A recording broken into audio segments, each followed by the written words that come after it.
Monsieur le cardinal, chers frères dans l'épiscopat, merci éminence pour vos paroles. C'est la première fois que nous nous retrouvons ensemble depuis ma visite apostolique de 2008 dans votre beau pays qui est cher à mon cœur. J'avais alors tenu à souligner les racines chrétiennes de la France qui, dès ses origines, a accueilli le message de l'Évangile. Cet héritage ancien constitue un socle solide sur lequel vous pouvez appuyer vos efforts pour continuer inlassablement à annoncer la parole de Dieu dans l'esprit qui anime la nouvelle évangélisation, thème de la prochaine assemblée synodale. La France possède une longue tradition spirituelle et missionnaire, au point qu'elle a pu être qualifiée par le bienheureux Jean-Paul II d'éducatrice des peuples. Les défis d'une société largement sécularisée invitent désormais à rechercher une réponse avec courage et optimisme en proposant avec audace et inventivité la nouveauté permanente de l'Évangile.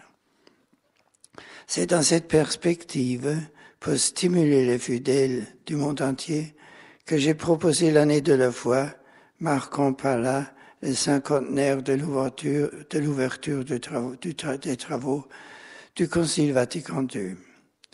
L'année de la foi est une invitation à une conversion authentique et renouvelée au Seigneur, unique sauveur du monde. La figure du bon pasteur qui connaît ses brebis part à la recherche de celle qui est perdue et les aime jusqu'à donner sa vie pour elle est l'une des plus suggestives de l'Évangile. Elle s'applique en premier lieu aux évêques dans leur sollicitude pour tous les fidèles chrétiens, mais également aux prêtres, leurs coopérateurs. La surcharge de travail qui pèse sur vos prêtres, qui est une obligation accrue de veiller à leurs biens, matériels d'abord, mais surtout spirituels, que vous avez reçu la responsabilité de la sainteté de vos prêtres, sachant bien que, comme je vous le disais à Lourdes, leur vie spirituelle est le fondement de leur vie apostolique et par suite le garant de la fécondité de tout leur ministère. L'évêque diocésain est donc appelé à manifester une sollicitude particulière à l'égard de ses prêtres, plus particulièrement ceux qui sont d'ordination récente et ceux qui sont dans le besoin ou âgés. Je ne peux qu'encourager vos efforts pour les accueillir sans vous lasser, pour agir envers eux avec un cœur de père et de mère et les considérer comme des fils et des amis. Vous aurez à cœur de mettre à leur disposition les moyens dont ils ont besoin pour entretenir leur vie spirituelle et intellectuelle et trouver aussi le soutien de la vie fraternelle. Je salue les initiatives que vous avez prises en ce sens et qui se présentent comme un prolongement de l'année sacerdotale placée sous le patronage du Saint-Curé d'Ars. Elle a été une excellente occasion pour contribuer à développer cet aspect spirituel de la vie du prêtre. Poursuivre dans cette direction ne peut qu'être très bénéfique pour la sainteté du peuple de Dieu tout entier. De nos jours, sans doute, les ouvriers de l'Évangile sont en petit nombre. Il est donc urgent de demander au Père d'envoyer des ouvriers à sa moisson. Il faut prier et faire prier pour cette intention, et je vous encourage à suivre avec la plus grande attention la formation des séminaristes. Vous désirez que les regroupements paroissiaux que vous êtes amenés à mettre en place permettent une qualité de célébration, une riche expérience communautaire, tout en appelant à une nouvelle valorisation du dimanche. Vous l'avez relevé dans votre note sur les laïcs en mission ecclésiale en France. J'ai moi-même eu l'occasion de souligner à plusieurs reprises ce point essentiel pour tout baptisé. Toutefois, la solution des problèmes pastoraux diocésains qui se présentent ne sauraient se limiter à des questions d'organisation, pour importantes qu'elles soient.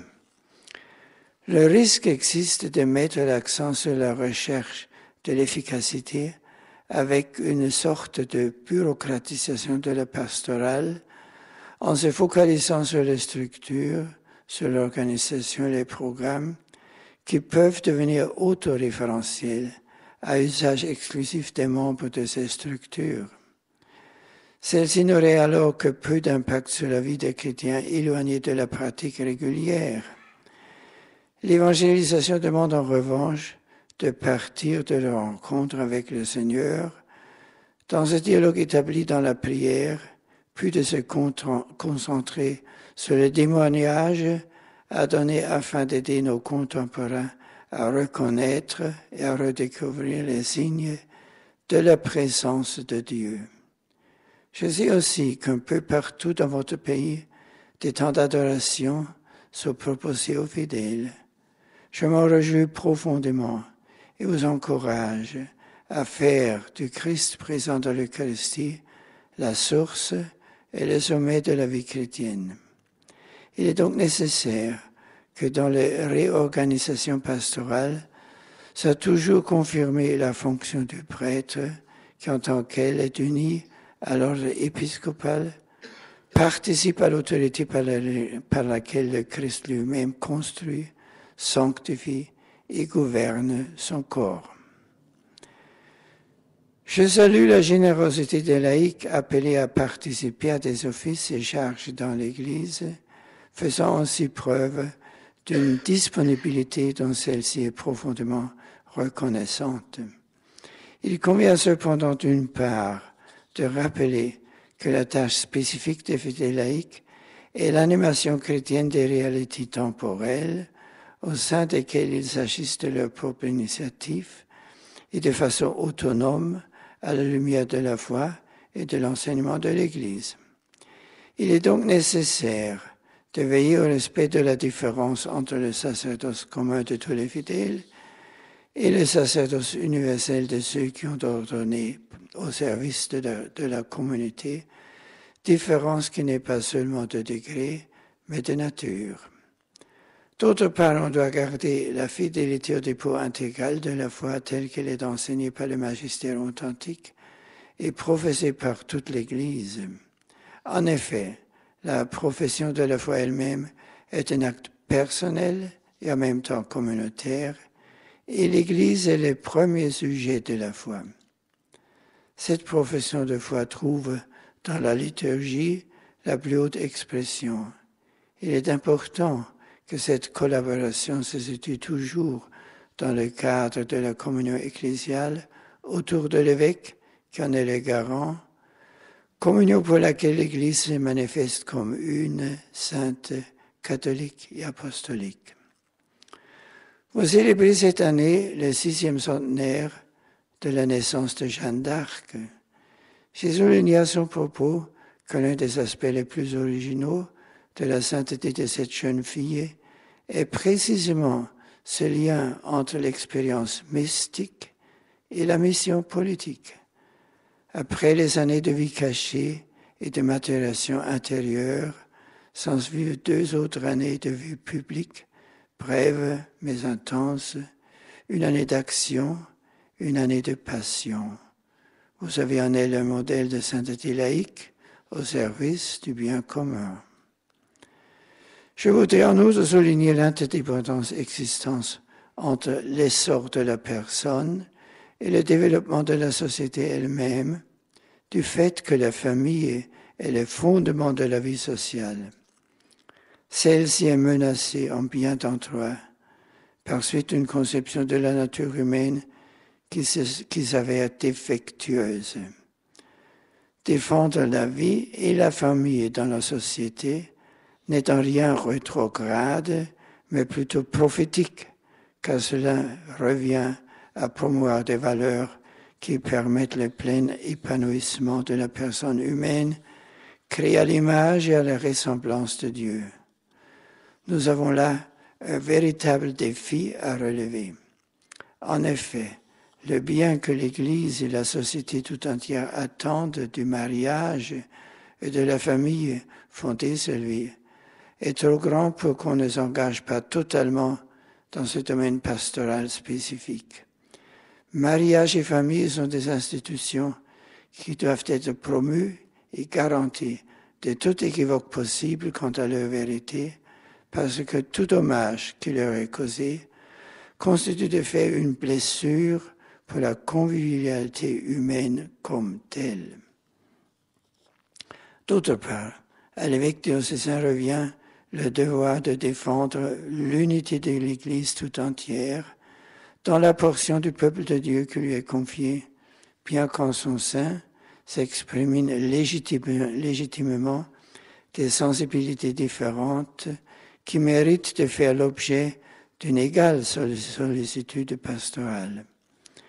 Les attentes particulières de nouvelles générations demandent qu'une catéchèse appropriée leur soit proposée afin qu'ils trouvent toute leur place dans la communauté croyante. J'ai été heureux de rencontrer un nombre considérable de jeunes Français aux Journées mondiales de la jeunesse à Madrid, avec beaucoup de leurs pasteurs, signe de nouveau dynamisme de la foi qui ouvre la porte à l'espérance. Je vous encourage à continuer dans votre engagement si prometteur malgré les difficultés. Pour finir, je voudrais encore vous adresser mes encouragements pour la démarche Diaconia 2013, par laquelle vous voulez inciter vos communautés diocésaines et locales, ainsi que Jacques Fedel, à remettre au cœur du dynamisme ecclésial le service du frère, particulièrement du plus fragile. Que le service du frère, enraciné dans l'amour de Dieu, suscite en tous vos diocésains le souci de contribuer, chacun à sa mesure, à faire de l'humanité dans le Christ une unique famille fraternelle et solidaire. Chers frères dans l'épiscopat, je connais votre amour et votre service de l'Église, et je rends grâce à Dieu pour les efforts que vous déployez quotidiennement pour annoncer et rendre efficace dans vos communautés la parole de vie de l'Évangile. Que par l'intercession de la bienheureuse Vierge Marie, patronne de votre cher pays, et celle des saintes copatronnes Jeanne d'Arc et Thérèse de Lisieux, Dieu vous bénisse et bénisse la France.